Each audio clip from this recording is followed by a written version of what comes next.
시편 23편으로 새벽기도 시작하겠습니다. 여호와는 나의 목자시니 내가 부족함이 없으리로다. 그가 나를 푸른 소정에 누이시며 쉴만한 물가로 인도하시는도다. 내 영혼을 소생시키시고 자기 이름을 위하여 의의 길로 인도하시는도다. 내가 사망의 음침한 골짜기로 다닐지라도 해를 두려워하지 않을 것은 주께서 나와 함께 하심이라. 주의 지팡이와 막대기가 나를 안위하시나이다. 주께서 내 원수의 목전에서 내게 상을 베푸시고 기름으로 내 머리에 바르셨으니 내 잔이 넘치나이다. 나의 평생의 선하심과 인자하심이 정녕 나를 따르리니 내가 여호와의 집에 영원히 거하리로다. 아멘. 찬송가 206장 찬양하겠습니다.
하나님께서 이 새벽에 우리에게 주시는 말씀은 이사야 10장입니다. 이사야 10장 20절부터 34절의 말씀입니다.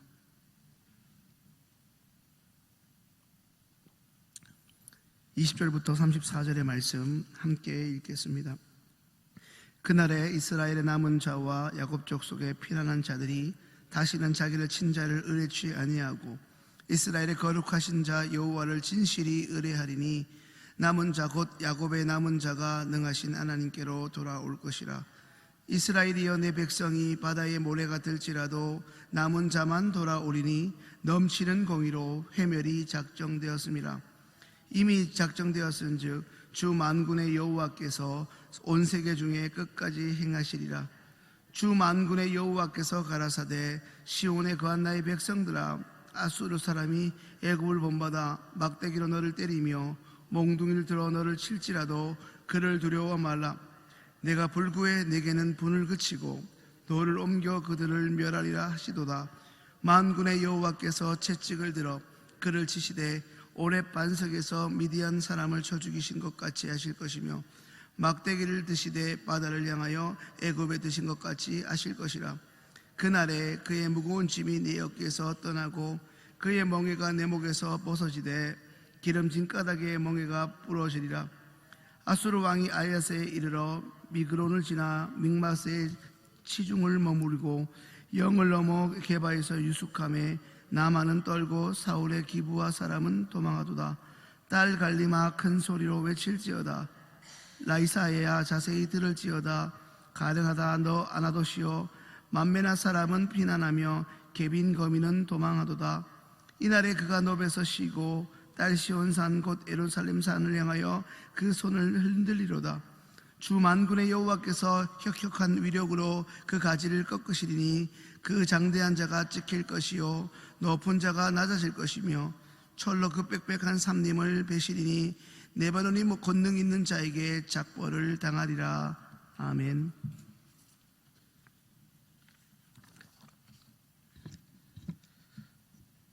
코로나 바이러스가 우리 곁으로 온 지가 꽤 되어가는 이때 이제 이 코로나가 정말 소멸될 수는 있는 것인가 싶기도 합니다. 수능을 앞둔 고3을 제외하면 매일 등교하여 학교 수업을 하지 않고 일주일에 한 번 가는 저희 딸 같은 초등학생이나 학교마다 또 사정이 다르기도 하고 나머지는 집에서 숙제를 컴퓨터로 하고 학교에 일주일에 한 번씩 가거나 일주일만 간다거나 수업을 이렇게 듣는 온라인 학기가 이번 상반기 내내 진행되었습니다. 코로나가 우리 곁에 머물면서 생겨난 낯선 변화입니다. 코로나로 온라인 수업을 하게 되면서 소위 선생님들로부터 학력 격차가 더 심해졌다는 이야기를 듣습니다.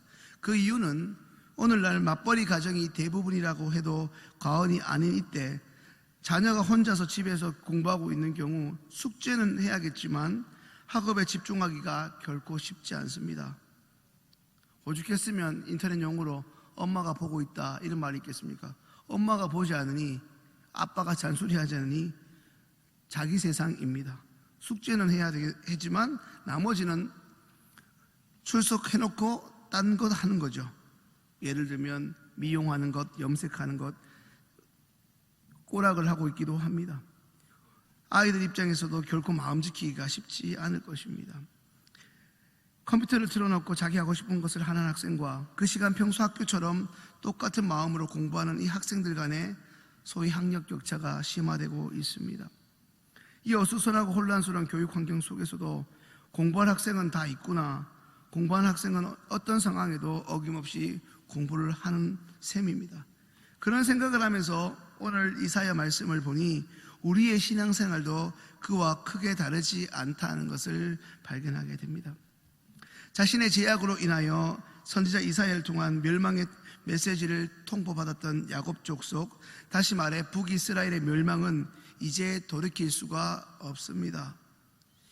아무리 슬피 울며 이를 갈아도 하나님이 한번 작정하신 것은 피조물인 우리가 돌이킬 수 없습니다. 그들은 하나님의 시간표에 의해 하나님의 때에 분명 심판을 받게 될 것입니다. 23절의 말씀에는 이미 작정된 파멸을 주 만군의 여호와께서 온 세계 중에 끝까지 행하시리라 말씀합니다. 이 말은 이스라엘을 향한 하나님의 심판은 이제 돌이킬 수도 없고 번복되지 않는다는 의미입니다.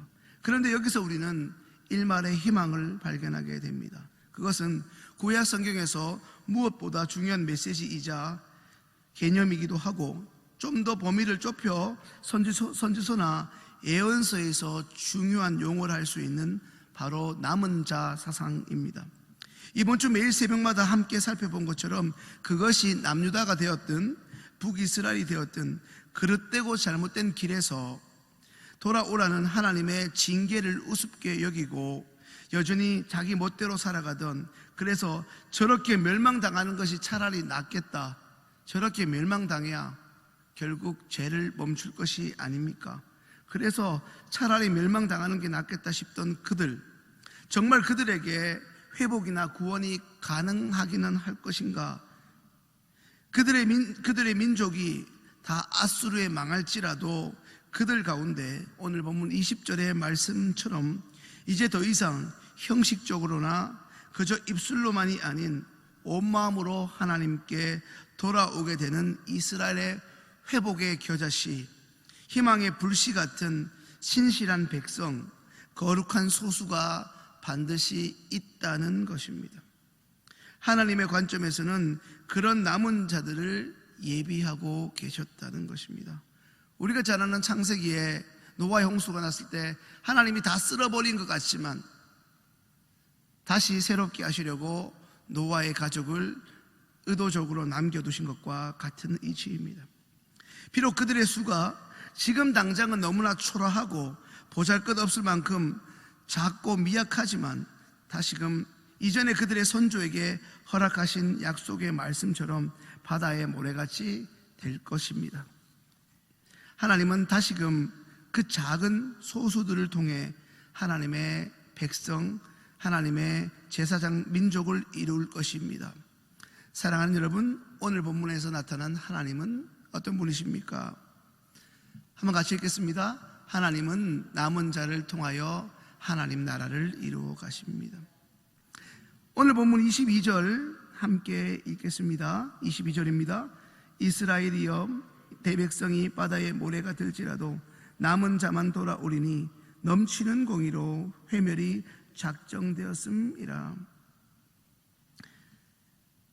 이스라엘이여 내 백성이 바다의 모래 같을지라도 남은 자만 돌아오리니, 핵심은 그 많은 이스라엘 백성 중에 아침 저녁으로 의도적이든 아니면 그저 복받기 위함이든 하나님의 눈치를 보든 그 많은 이스라엘 백성 가운데 남은 자만 돌아온다는 것입니다. 계속되는 이 코로나로 인해 모든 학생이 다 놀기만 하고 아무도 공부하지 않을 것 같지만, 이 와중에도 공부하는 학생은 있게 마련이고, 평소에 공부하던 친구가 이런 상황에서도 공부한다는 것입니다. 어떤 과목에 한 40명이 있을 때 한 20몇 명이 100점을 맞을 때가 있습니다. 선생님이 워낙 쉽게 내서. 그때 누구나 100점을 맞지만 어렵게 내면 많은 사람들이 반평균이 내려가지 않습니까? 그런데 꼭 90점은 어렵든 안 어렵든 나오는 친구들이 있습니다. 내가 어렵다고 다 어려운 게 아니고 내가 쉽다고 다 쉬운 게 아닌 것처럼 말입니다. 한국교회가 세상으로부터 개독교라는 욕을 먹고 교회적으로는 다음 세대가 사라지고 있다고 아우성인 이때, 이제 더 이상 한국교회 내일이 안 보인다고 하는 이때도 분명 하나님의 관점으로 볼 때는 남은 자가 있습니다. 하나님이 영적으로 타락하고 소망 없던 북이스라엘과 남유다를 온전히 진멸하시지 않은 이유도 바로 이 남은 자들 때문입니다. 어떤 상황과 환경 속에서도 하나님을 향한 믿음으로 살았던 그들과 처음에는 자신의 욕심이든 자신의 죄 때문이든 하나님을 잠시 떠나다 할지라도 하나님이 돌이키라는 말씀에 그때라도 돌이킬 줄 알았던 자들, 하나님이 기억하셨다가 이 심판에 대해 그들을 남기시어 거룩한 제사장 백성으로 하나님의 예배자, 신실한 하나님의 자녀 삼으시고, 이제 그들을 통하여 다시금 이스라엘의 공동체를 새롭게 세워 가시는 것입니다. 오늘 본문이 나에게 주시는 교훈은 무엇입니까? 함께 읽겠습니다.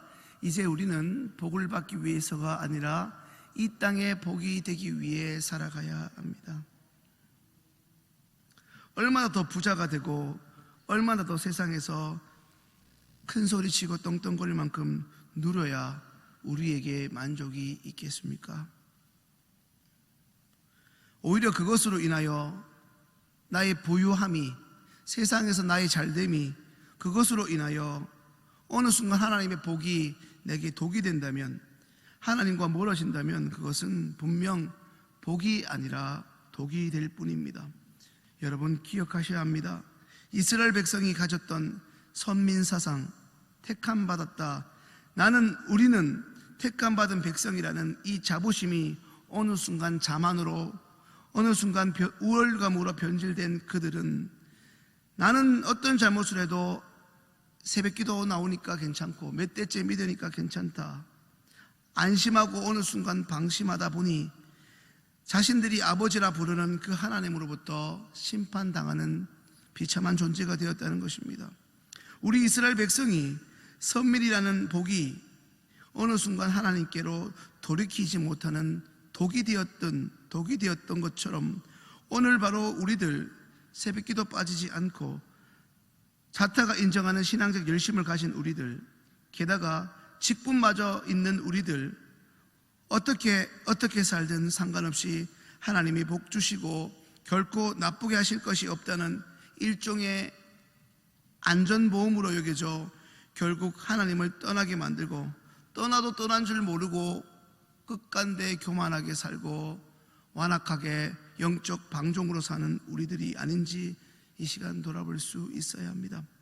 이제 우리는 이 땅에서 육신의 정욕과 안목의 정욕, 이생의 자랑이 가능한 복을 구하고 그 복을 얻기 위한 신앙생활을 벗어나 나 같은 죄인을 구원코자 독생자 예수 그리스도를 보내신 하나님의 사랑에 감사하는 삶, 그래서 이제 예수 그리스도를 증거하는 복된 삶, 아브라함처럼 복의 통로로서의 남은 삶을 살아야 합니다. 여러분, 이사야를 통한 하나님의 의도를 기억하십시오. 하나님의 자녀인 우리를 징계하시는 이유이자 목적은 우리를 망하게 하는 데 있지 않고 우리를 바르게 하시고자 함입니다. 오늘 하루도 우리를 통하여 우리의 주변 사람들이 이제라도 하나님을 알게 되는 그 풍성한 하늘의 복이 여러분의 주변에 흘러 넘칠 수 있기를 간절히 소망합니다. 기도하겠습니다. 하나님, 은혜 가운데 이번 한 주를 보내게 하시고 주일을 준비하는 예배일 앞에 있습니다. 내일은 어김없이 주님이 하나님을 온전히 예비하라 허락하신 복된 주일입니다. 주일만 거룩한 것이 아니라 주일을 통하여 파송되는 우리가 하나님 남은 6일도 우리의 삶 가운데 우리의 전 존재로 주님의 영광 위하여 우리를 통해 하나님이 증거되는 복의 통로로 살아가게 역사하여 주옵소서. 하나님이 주신 건강과 물질과 은사가 나의 잘남이나 나의 나됨을 증거하는 것이 아니라 하나님이 우리의 주인이심을, 그리고 내 주변의 사람들이 여전히 주님의 은혜가 필요한 사람임을 증거하는 도구로 우리를 사용하여 주옵소서. 감사하며 예수님의 이름으로 기도합니다. 아멘. 이제는 하나님의 말씀으로 축복하겠습니다. 여호와는 내게 복을 주시고 너를 지키시기를 원하며 여호와는 그 얼굴로 내게 비치사 은혜 베푸시기를 원하며 여호와는 그 얼굴을 내게로 향하여 드사 평강 주시기를 원하노라. 아멘.